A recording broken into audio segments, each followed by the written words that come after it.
బాబాయ్ పవన్ కళ్యాణ్ అబ్బాయి రామ్ చరణ్ సినిమాల సీన్ రివర్స్ అయిందా అంటే అవుననే మాట వినిపిస్తోంది. Mega power star Ram Charan నటిస్తున్న పెద్ది సినిమాను దర్శకుడు బుచ్చిబాబు ఎంతో ప్రతిష్టాత్మకంగా తెరకెక్కిస్తుండగా 2026 మార్చి 27న రిలీజ్ కు సన్నాహాలు చేస్తున్నారు.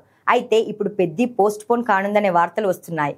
కొన్ని కారణాల వల్ల మార్చి నుంచి ఏప్రిల్ కు వాయిదా వేస్తున్నట్టుగా తెలుస్తోంది. అయితే పవన్ కళ్యాణ్ హరీష్ శంకర్ కాంబినేషన్ లో వస్తున్న ఉస్తాద్ భగత్ సింగ్ ను ఏప్రిల్ లో రిలీజ్ కు ప్లాన్ చేస్తున్నారు మేకర్స్.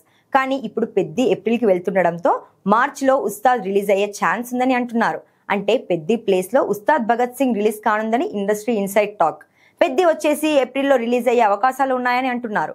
ఇందులో నిజమెంత అనేది తెలియదు కానీ ఎలా చూసుకున్నా మెగా ఫ్యాన్స్ కు సంక్రాంతి నుంచి అసలు సిసలైన పండుగ మొదలు కాబోతోంది. సంక్రాంతికి చిరంజీవి నటిస్తున్న మనశంకర వరప్రసాద్ గారు విడుదలవుతుండగా మార్చ్ ఏప్రిల్లో పెద్ది ఉస్తాద్ భగత్ సింగ్ సినిమాలు 3-4 వారాల గ్యాప్ లో థియేటర్లోకి రాబోతున్నాయి. ఇక మే నెలలో మరోసారి సందడి చేయడానికి రెడీ అవుతున్నారు చిరు. ఆయన నటించిన సోషియో ఫ్యాంటసీ మూవీ విశ్వంభర మే నెలలో రిలీజ్ కు ప్లాన్ చేస్తున్నారు. అయితే ఈ సినిమాల రిలీజ్ డేట్స్ విషయంలో మేకర్స్ సైడ్ నుంచి క్లారిటీ రావాల్సి ఉంది. కానీ వచ్చే ఏడాది ప్రథమార్థంలో మెగా హీరోలు తమ అభిమానులకు ఓ రేంజ్ ట్రీట్ ఇవ్వబోతున్నారనే చెప్పాలి.